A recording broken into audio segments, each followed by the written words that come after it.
வணக்கம். இன்றைக்கி நம்ம பார்க்க போகிற சமையல் என்னென்னு பார்த்தீங்கன்னா, ஒரு 3 வகையான லஞ்ச் மெனு தான் பார்க்க போகிறோம். ரொம்ப ஈஸியாகவும் இருக்கும், நல்ல டேஸ்ட்டாகவும் இருக்கும். ஸோ வாங்க எப்படி செய்யலாங்கிறத பார்க்கலாம். ஒரு குக்கர் எடுத்துக்கலாம். இதில் பார்த்தீங்கன்னா ஒரு 50 கிராம் அளவுக்கு துவரம் பருப்பு எடுத்திருக்கேன். நல்லா கழுவிட்டு நல்லா ஒரு 1/4 மணி நேரம் ஊற வச்சுட்டேன். இப்போ இதை சேர்த்துக்கலாம். இப்போ இதில் ஒரு 5 பச்சை மிளகா 2ஆக கட் பண்ணதை சேர்த்துக்கலாம். அது கூடவே மீடியம் சைஸாக 2 பெரிய வெங்காயம் நீளமாக கட் பண்ணதை சேர்த்துக்கலாம். இது கூடவே மீடியம் சைஸாக நல்ல ஒரு 6 தக்காளி பொடியாக கட் பண்ணி வச்சுருக்கேன். அதையும் சேர்த்துக்கலாம். தக்காளி சூப்புங்கிறதுனால தக்காளி கொஞ்சம் அதிகமாக இருந்தால் தான் நல்லாயிருக்கும். 1/4 டீஸ்பூன் போல் மஞ்சள்தூள் சேர்த்துக்கலாம். சேர்த்துட்டு தேவையான அளவுக்கு தண்ணி விட்டுக்கலாம். இப்போ இதில் ஒரு 1/4 டீஸ்பூன் போல் எண்ணெய் விட்டுக்கலாம். இப்போ தான் பொங்கி ஊற்றாமல் இருக்கும். இப்போ இதுக்கு தேவையான உப்பு சேர்த்துக்கலாம். குக்கரை மூடிட்டு நல்லா ஒரு 5 விசில் விட்டுட்டு பார்க்கலாம்.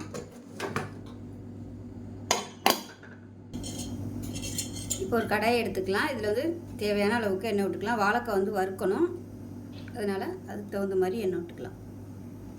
இப்போ எண்ணெய் நல்லா சூடாயிடுச்சு. மீடியம் சைஸாக 4 வாழைக்காய் வந்து எடுத்திருக்கேன். நல்லா கழுவிட்டு இந்த மாதிரி சின்ன சின்னதாக கட் பண்ணி வச்சுருக்கேன். இதை சேர்த்துக்கலாம். இப்போ இதில் மேலாப்பில் மிளகாத்தூள் சேர்த்துக்கலாம். அது கூடவே மஞ்சள் தூள் வந்து சேர்த்துக்கலாம். உப்பு கொஞ்சமாக மேலாப்பில் சேர்த்துக்கலாம். சேர்த்துட்டு இதை வந்து வறுத்து எடுத்துக்கலாம் தனியாக. ரொம்ப கிறிஸ்பியாக வர அளவுக்கு வறுக்கணும்னா ஓரளவுக்கு ஒரு அரைப்பதமாக வறுத்து எடுத்துக்கலாம். இப்போ பாருங்கள், எல்லா சைடும் நல்லா ரோஸ்ட் ஆகிடுச்சு. இது வந்து அப்படியே எடுத்துடலாம். எடுத்துட்டு பிளேட்டுக்கு மாற்றிக்கலாம்.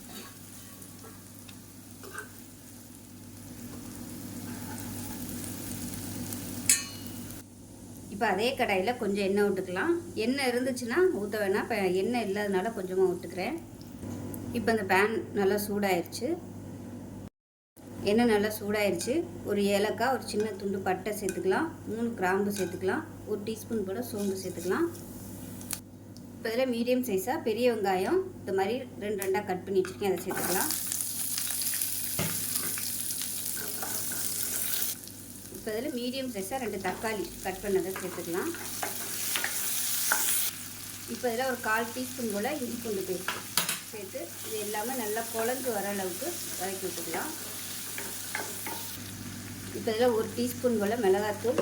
காரம் எவ்வளோ தேவையோ நீங்கள் அதுக்கு தகுந்த மாதிரி சேர்த்துக்கோங்க. 1 டீஸ்பூன் போல் தனியாத்தூள். 1/4 டீஸ்பூன் மஞ்சள்தூள். இது எல்லாத்தையும் நல்லா பரட்டி விட்டுட்டு கொஞ்சமாக தண்ணி விட்டுக்கலாம். தண்ணி விட்டு இந்த தக்காளி எல்லாமே நல்லா மசிஞ்சு வர அளவுக்கு வதக்கலாம். கொஞ்சமாக தண்ணி விட்டுக்கலாம். இது நல்லா குக் ஆகட்டும்.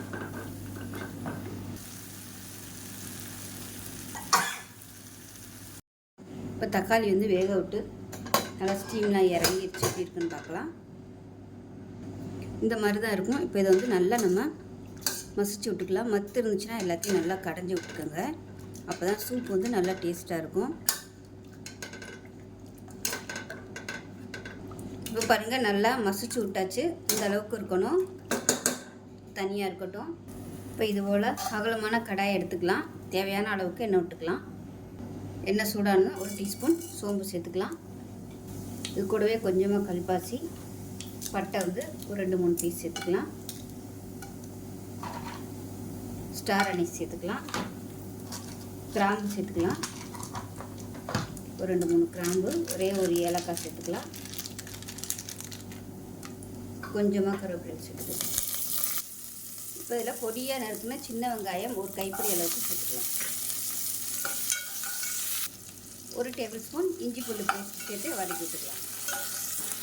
இஞ்சி பூண்டு பேஸ்ட் நல்லா பச்சை வாசனை போயிடுச்சு. இப்போ நம்ம கடைஞ்சி வச்சுருக்க இந்த தக்காளி வெங்காயம் இதை வந்து இதில் சேர்த்துக்கலாம்.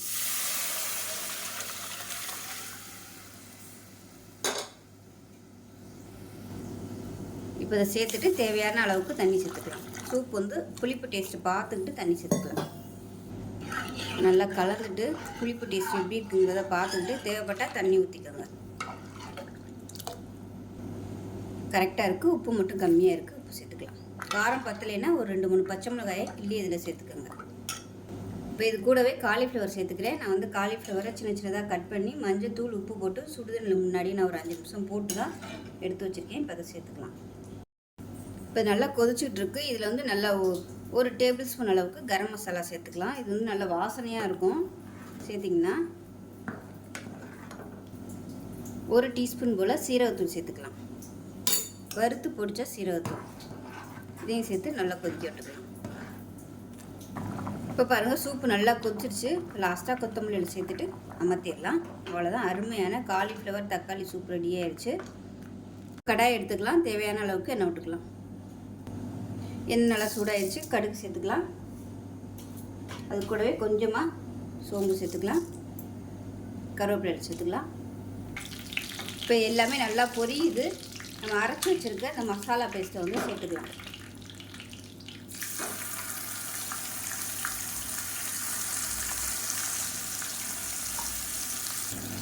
இப்போ இந்த மசாலா நல்லா எண்ணெய் பிரிஞ்சு வரணும். அந்த மாதிரி நல்லா வதக்கி விட்டுக்கலாம்.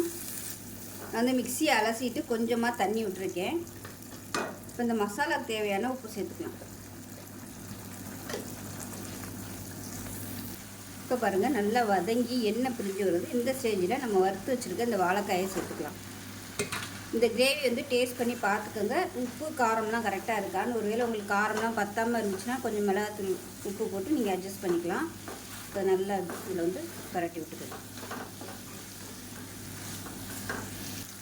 இப்போ பாருங்கள் மசாலா நல்லா ஊறிடுச்சு வாழைக்காயில். இப்போ கேஸ் அமர்த்திட்டு மேலப்பில் கொத்தமல்லி சேர்த்துடலாம். சூப்பரான வாழைக்காய் சாப்ஸ் ரெடி ஆயிடுச்சு. இது ரசம் சாதம், சாம்பார் சாதம், இந்த மாதிரி சூப்பு, தயிர் சாதம் எல்லாத்துக்குமே சூப்பராக இருக்கும் சைடிஷாக வச்சு சாப்பிட்றதுக்கு. இப்போ நமக்கு சிம்பிளான ஒரு லஞ்ச் மெனு ரெடி ஆயிடுச்சு. தக்காளி காலிஃப்ளவர் போட்ட சூப்பு, வாழைக்காய் சாப்ஸு, அதுக்கு கூடவே பார்த்திங்கன்னா முட்டை ஆம்லேட் வச்சுருக்கேன். இந்த லஞ்ச் மெனு வந்து ரொம்ப டேஸ்ட்டாகவும் இருக்கும், சிம்பிளாகவும் இருக்கும். ஒரு 30 மினிட்ஸில் வந்து ரொம்ப ஈஸியாக பண்ணிடலாம். ஸோ செஞ்சு பாருங்கள். செஞ்சு பார்த்துட்டு எப்படி வந்துச்சுங்கிறத சொல்லுங்கள். வீடியோ பிடிச்சிச்சுன்னா லைக் பண்ணுங்கள், கமெண்ட் பண்ணுங்கள், சேனலை சப்ஸ்கிரைப் பண்ணுங்கள், பக்கத்தில் பெல் பட்டனை ப்ரெஸ் பண்ணுங்கலாம். ஒரு குக்கர் எடுத்துக்கலாம். குக்கர் சூடானதும் இதில் பார்த்தீங்கன்னா ஒரு 75 ml அளவுக்கு நெய், கடலெண்ணெய், தேங்காய் எண்ணெய் 3 கலந்து வச்சுருக்கேன். அதை சேர்த்துக்கலாம். எண்ணெய் நல்லா சூடாயிருச்சு. 125 கிராம் அளவுக்கு பெரிய வெங்காயம் நீளமாக நறுக்கினதை சேர்த்துக்கலாம்.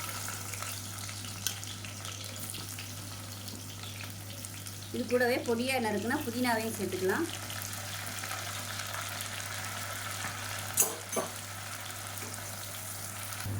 வெங்காயம் வதங்குறதுக்கு உப்பு சேர்த்துக்கலாம். வெங்காயம் நல்லா ப்ரௌன் கலரில் வதங்கணும்.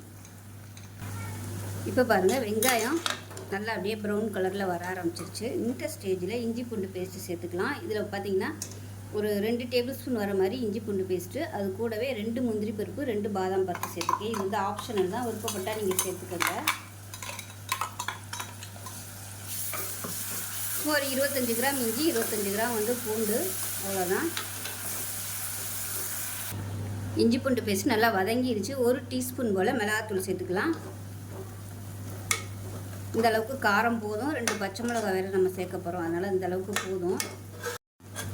இப்போ பாருங்கள் எண்ணெயில் நல்லா வதக்கியாச்சு. இதில் வந்து 125 கிராம் அளவுக்கு தக்காளி சேர்த்துக்கலாம். அது கூடவே 2 பச்சை மிளகாயை உடச்சிட்டு சேர்த்துக்கலாம். தக்காளி நல்லா மசிய ஆரம்பிச்சிருச்சு. 1/4 கிலோ அளவுக்கு சிக்கன் எடுத்துருக்கேன். 1/4 கிலோவோட கொஞ்சம் கூட இருக்கும், ஒரு 300 கிராமுக்கு மேலேயே இருக்கும். இப்போ வந்து நல்லா வதக்கி விட்டுக்கலாம். இப்போ இதில் கரம் மசாலா சேர்த்துக்கலாம். ஒரு 1/4 டீஸ்பூன் போல் கரம் மசாலா, பட்டை, கிராம்பு, ஏலக்காய் 3மே பார்த்திங்கன்னா நல்லா வெயிலில் காய வச்சு பொடி வச்சுருக்கேன். இதை சேர்த்துக்கலாம். இதோட அளவு பார்த்திங்கன்னா 50 கிராம் பட்டை எடுத்திங்கன்னா அதில் பாதி வந்து ஏலக்காய் எடுக்கணும். 25 கிராம் ஏலக்காய், அந்த 25 கிராமில் பாதி வந்து கிராம்பு. ஸோ இந்த அளவில் தான் வந்து நான் இதை வறுக்கல வெயிலில் நல்லா காய வச்சு பொடி பண்ணி வச்சுருக்கிறேன். சிக்கனை சேர்த்து நல்லா வதக்கியாச்சு. நான் வந்து இந்த கிளாஸில் 1 கிளாஸ் அளவுக்கு ஜீரக சம்பா அரிசி எடுத்துருக்கேன். நல்லா 2-3 தடவை கழுவிட்டு நல்லா ஒரு அரை மணி நேரம் ஊற வச்சுட்டேன். இப்போ இந்த 1 டம்ளருக்கு 1.5 டம்ளர் தண்ணி ஊற்றணும். நான் 1.5 டம்ளர் தண்ணி எடுத்து நல்லா சூடு பண்ணியிருக்கேன். அந்த தண்ணியை சேர்த்துக்கலாம். இந்த மாதிரி சுடு தண்ணி சேர்க்கும்போது பிரியாணி வந்து டேஸ்ட்டு மாறாமல் நல்லா கிடைக்கும், பச்சை தண்ணி ஊற்றுறத விட. அந்த ஹீட் வந்து நல்லா மெயின்டைன்ஸ் ஆகும், டேஸ்ட்டு நல்லா கொடுக்கும். இப்போ நல்லா கலந்து விட்டுருவோம். இப்போ இது வந்து கொஞ்சம் கொதிக்கட்டும். இப்போ பாருங்கள் நல்லா கொதிச்சிருச்சு. இப்போ இதில் பார்த்தீங்கன்னா 1/4 டம்ளருக்கும் கம்மியாக வந்து பால் சேர்த்துக்கலாம். இந்த பிரியாணிக்கு நான் வந்து தயிர் சேர்க்கல, அதுக்கு பதிலாக பால் சேர்த்துருக்கேன். டேஸ்ட் வந்து சூப்பராக இருக்கும், நல்ல வாசனையாக இருக்கும். இப்போ ஊற வச்சுருந்த இந்த அரிசியை சேர்த்துக்கலாம். இப்போ நல்லா கலந்து விட்டுட்டு ஒரு 1/2 டேபிள் ஸ்பூன் வர மாதிரி லெமன் ஜூஸ் வந்து சேர்த்துக்கலாம். சேர்த்துட்டு கொத்தமல்லி எல்லாம் மேலாப்பில் சேர்த்துக்கலாம். சேர்த்துட்டு நல்லா கலந்து விட்டுக்கலாம். இப்போ கலந்து விட்டுட்டு மேலாப்பில் நெய் சேர்த்துக்கலாம். 1 டீஸ்பூன் அளவுக்கு நெய் சேர்த்துக்கலாம். இப்போ இதில் தேவையான அளவுக்கு உப்பு சேர்த்துக்கலாம். உப்பு டேஸ்ட் பண்ணி பார்த்துக்கிட்டு பத்தலைன்னா சேர்த்துக்கோங்க. கொஞ்சம் அப்படியே சுருக்குன்னு இருக்க மாதிரி இருக்கணும். இப்போ இதை மூடி வச்சுட்டு 2 விசில் விட்டுட்டு ஸ்டீம் போனதுக்கப்புறம் பார்க்கலாம். இப்போ நம்மளோட பிரியாணி எப்படி இருக்குன்னு பார்க்கலாம். நல்லா ஸ்டீம்லாம் இறங்கிடுச்சு விசில் விட்டு. ஓப்பன் பண்ணும்போதே நல்லா வாசனையாக இருக்குது, நல்லா சூப்பராக வந்துருச்சு உதிரி உதிரியாக. கொஞ்சம் ஆறுச்சுன்னா நல்லா சூப்பராக வந்துடும். அவ்வளோ அருமையான பிரியாணி ரெடி ஆயிடுச்சு. எப்பயும் போல் தயிர் ஊற்றி பண்ணாமல் இது மாதிரி பால் ஊற்றி பண்ணுங்கள், சூப்பராக இருக்கும். டேஸ்ட் நல்லா அட்டகாசமாக இருக்கும், நல்ல ஃப்ளேவராக இருக்கும். நீங்கள் ஒரு தடவை இது மாதிரி ட்ரை பண்ணி பார்த்துட்டு எப்படி வந்துச்சுங்கிறத சொல்லுங்கள். வீடியோ பிடிச்சிச்சின்னா லைக் பண்ணுங்கள், கமெண்ட் பண்ணுங்கள், சேனலை சப்ஸ்கிரைப் பண்ணுங்கள், பக்கத்தில் உள்ள பெல் பட்டனையும் ப்ரெஸ் பண்ணுங்கள். நன்றி. ஒரு மிக்ஸி ஜார் எடுத்துக்கலாம். இதில் வந்து 1 டேபிள் ஸ்பூன் அளவுக்கு வர கொத்தமல்லி சேர்த்துக்கலாம். 1/2 டேபிள் ஸ்பூன் சீரகம், 1/4 டேபிள் ஸ்பூன் மிளகு. இப்போ இது எல்லாத்தையும் அரைச்சிட்டு வந்துடலாம். இப்போ இதில் ஒரு பச்சை மிளகாய் சேர்த்துக்கலாம். இது கூடவே ஒரு 4 பல் பூண்டு சேர்த்துக்கலாம். கொஞ்சமாக கொத்தமல்லி இலையோட தண்டு சேர்த்துக்கலாம். அதே போல் ஒரு 4-5 இலை கருவேப்பிலை இலை சேர்த்துக்கலாம். இப்போ இது எல்லாத்தையுமே நல்லா நர அரைச்சிட்டு வந்துடலாம். இப்போ நமக்கு ரசப்பொடி ரெடி ஆயிடுச்சு. இப்போ இதில் பார்த்தீங்கன்னா சின்ன நெல்லிக்காய் சைஸுக்கு புளி வந்து தண்ணியில் ஊற போட்டு வச்சுருக்கிறேன். இப்போ இது வந்து கரைச்சி எடுத்துக்கலாம். தக்காளியோட டேஸ்ட்டு தான் அதிகமாக இருக்கணும், புளி வந்து எப்பயுமே கம்மியாக இருக்கணும். இப்போ இதை கரைச்சி வடிகட்டி எடுத்துக்கலாம். இப்போ மிக்ஸி ஜார் எடுத்துக்கலாம். இதில் வந்து நல்ல பெரிய பழமாக 2 தக்காளி எடுத்துருக்கேன். இப்போ இது வந்து அரைச்சிட்டு வந்துட்டு பார்க்கலாம். ஸோ இந்தளவுக்கு 1-2 அரைச்சா போதும், ரொம்ப நைஸாக அரைக்கணும் அவசியம் இல்லை. இல்லைன்னா வந்து நல்ல நாட்டு தக்காளியாக இருந்தால் கையிலே வந்து நம்ம பிசைஞ்சு எடுத்துக்கலாம். இது வந்து கொஞ்சம் கனமான தக்காளி இருக்கிறதுனால நான் வந்து மிக்சியில் போட்டு அடிச்சு வச்சுருக்கேன், தனியாக இருக்கட்டும். இப்போ நம்ம புளி கரைச்சி வச்சுருக்கிறதோட இந்த தக்காளி வந்து சேர்த்துக்கலாம். சேர்த்துட்டு இப்போ தேவையான அளவுக்கு தண்ணியும் சேர்த்துக்கலாம். இப்போ மிக்சியை அலசிட்டு ரசம் வந்து தேவையான அளவுக்கு தண்ணி சேர்த்துக்கலாம். ஸோ நமக்கு எவ்வளோ ரசம் வேணுமோ அதுக்கு தகுந்த மாதிரி தண்ணி சேர்த்துக்கலாம். புளிப்பு டேஸ்ட் பார்த்துக்கிட்டு நீங்கள் தண்ணி அட்ஜஸ்ட் பண்ணி சேர்த்துக்கலாம். இப்போ இதில் 1/4 டீஸ்பூன் போல் மஞ்சள் தூள் சேர்த்துக்கலாம். இப்போ ஒரு கடாய் எடுத்துக்கலாம். கடாய் சூடாக இருந்தோம் நெய் சேர்த்துக்கலாம். ரசம் வந்து நெய்யில் தாளித்தோம்னா நல்ல ஃப்ளேவராக இருக்கும். எண்ணெய் நல்லா சூடாயிருச்சு. கடுகு, உளுந்து சேர்த்துக்கலாம். இது கூடவே 2 வெந்தயம் சேர்த்துக்கோங்க, ஃப்ளேவராக இருக்கும். 3 வரமிளகாய் சேர்த்துக்கோங்க. இப்போ இதில் நம்ம பொடி பண்ணி வச்சுருக்க அந்த ரசப்பொடியை சேர்த்துக்கலாம். சேர்த்துட்டு லேசாக வதக்கி விட்டுக்கலாம்.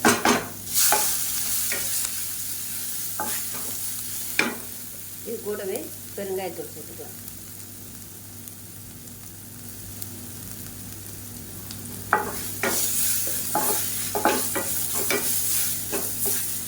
அதில் வந்து நல்ல ஒரு ஃப்ளேவர் வரும். ஒரு 2 நிமிஷம் நல்லா வதக்கி விட்டுட்டு நம்ம கரைச்சி வச்சுருக்கிற இந்த ரசத்தை சேர்த்து, அதாவது தக்காளி புளியை சேர்த்துக்கலாம்.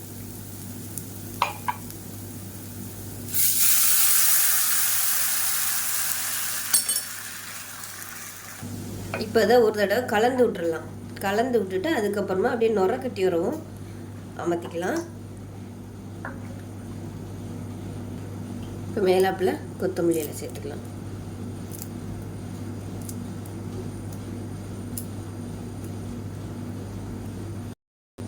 இப்போ பார்த்தீங்கன்னா லாஸ்ட்டாக நுர கட்டி வரும். அந்த ஸ்டேஜில் அமர்த்திட்டு கருவேப்பிலை இலையை வந்து கிள்ளிட்டு சேர்த்துக்கலாம். இப்போ ரசம் எந்த பாத்திரத்தில் ஊற்ற போகிறோமோ அந்த பாத்திரத்தில் உப்பு சேர்த்துக்கலாம். உப்பு சேர்த்துட்டு இந்த ரசத்தை வந்து அப்படியே அதில் ஊற்றிடலாம்.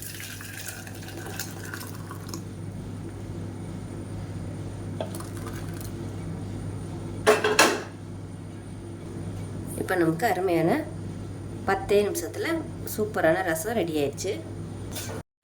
இப்போ மிக்ஸி ஜார் எடுத்துக்கலாம். இதில் மெஷரிங் கப்பில் 1 கப் போகிற அளவுக்கு துருவன தேங்காய் சேர்த்துக்கலாம். மிக்ஸி ஜாரில்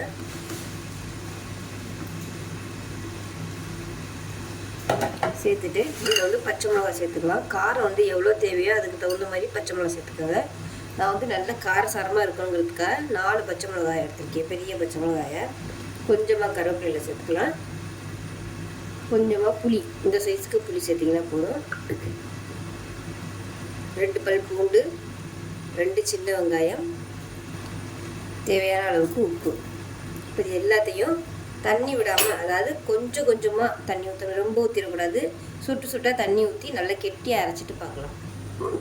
இப்போ பார்த்தீங்கன்னா துவையல் அரைச்சிட்டு வந்தாச்சு. ஸோ இந்த மாதிரி இருக்கணும். இப்போ அதை ஒரு பவுலுக்கு மாற்றிக்கலாம்.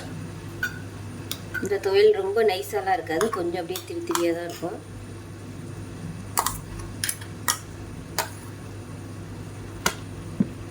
அவ்வளோதான். ஒரு 10 நிமிஷத்தில் ஒரு சிம்பிளான லஞ்ச் மெனு ரெடி ஆயிடுச்சு. ஸோ வீடியோ பிடிச்சிச்சுன்னா லைக் பண்ணுங்கள், கமெண்ட் பண்ணுங்கள், சேனலை சப்ஸ்கிரைப் பண்ணுங்கள், பக்கத்தில் பெல் பட்டனையும் ப்ரெஸ் பண்ணுங்கள். நன்றி. 1 டேபிள் ஸ்பூன் கடலைப்பருப்பு சேர்த்துக்கலாம். 1 டேபிள் ஸ்பூன் வர கொத்தமல்லி, 1/2 டேபிள் ஸ்பூன் சீரகம், 1/2 டேபிள் ஸ்பூன் சோம்பு, 1/4 டேபிள் ஸ்பூன் வெந்தயம். இது கூடவே காரத்துக்கு தேவையான அளவு வரமிளகாய் சேர்த்துக்கலாம். நான் வந்து ஒரு 8 வரமிளகாய் சேர்த்துருக்கேன். இது எல்லாத்தையும் வாசனை வர அளவுக்கு வறுத்துக்கலாம். இது கூடவே ஒரு கொத்து கருவேப்பிலையில் சேர்த்துக்கலாம். இப்போ இது எல்லாமே நல்லா வறுபட்டு நல்ல ஒரு ஃப்ளேவர் வருது. இப்போ கேஸ் அமர்த்திட்டு மிக்ஸி ஜாரில் போட்டு ஆறுனதுக்கப்புறம் நல்லா நைஸாக அரைச்சிக்கலாம். இப்போ ஒரு பேன் எடுத்துக்கலாம். சூடானதும் நல்லா ஒரு 4 ஸ்பூன் அளவுக்கு எண்ணெய் விட்டுக்கலாம். எண்ணெய் சூடாயிடுச்சு. கடுகு, உளுந்து, கொஞ்சமாக சோம்பு சேர்த்துக்கலாம். கருவேப்பிலையில் சேர்த்துக்கலாம். வெங்காயம் நீளமாக நறுக்கி வச்சுருக்கேன், பெரிய வெங்காயம், அதை சேர்த்துக்கலாம். இப்போ இந்த வெங்காயத்துக்கு தேவையான உப்பு சேர்த்துக்கலாம். இப்போ இதில் ஒரு 3 பல் பூண்டு வந்து தட்டி வச்சுருக்கேன், அதை சேர்த்துக்கலாம். 250 கிராம் அளவுக்கு கத்திரிக்காய் எடுத்துருக்கேன். அது கூடவே 3 உருளைக்கிழங்கையும் கட் பண்ணி வச்சுருக்கேன், 2ஐயும் சேர்த்துக்கலாம். இப்போ கத்திரிக்காயும் உருளைக்கிழங்கும் சேர்த்து நல்லா வதக்கியாச்சு. இப்போ இந்த கத்திரிக்காய் உருளைக்கிழங்குக்கு தேவையான உப்பு சேர்த்துக்கலாம். இப்போ இதில் சின்ன நெல்லிக்காய் சைஸுக்கு புளி கரைச்சி வச்சுருக்கிறேன். அந்த புளி தண்ணி வந்து அதில் சேர்த்துக்கலாம். இப்போ இந்த கத்திரிக்காய் உருளைக்கிழங்கு வேகிற அளவுக்கு மட்டும் தண்ணி ஊற்றிக்கலாம். முங்குற அளவு தண்ணி ஊற்றினீங்கன்னா போதும், ரொம்ப குழையக்கூடாது. இதில் கொஞ்சமாக மஞ்சள்தூள் சேர்த்துக்கலாம். இப்போ இதை மூடி வச்சிடலாம். மீடியமான ஃப்ளேமில் வேகட்டும். இப்போ எப்படி இருக்குன்னு பார்க்கலாம். இப்போ பாருங்கள், தண்ணியெல்லாம் நல்லா வற்றிடுச்சு. இந்த ஸ்டேஜில் அடுப்பு நல்லா குறைச்சி வச்சுட்டு நம்ம வறுத்து வச்சுருந்தா பொடியை சேர்த்துக்கலாம்.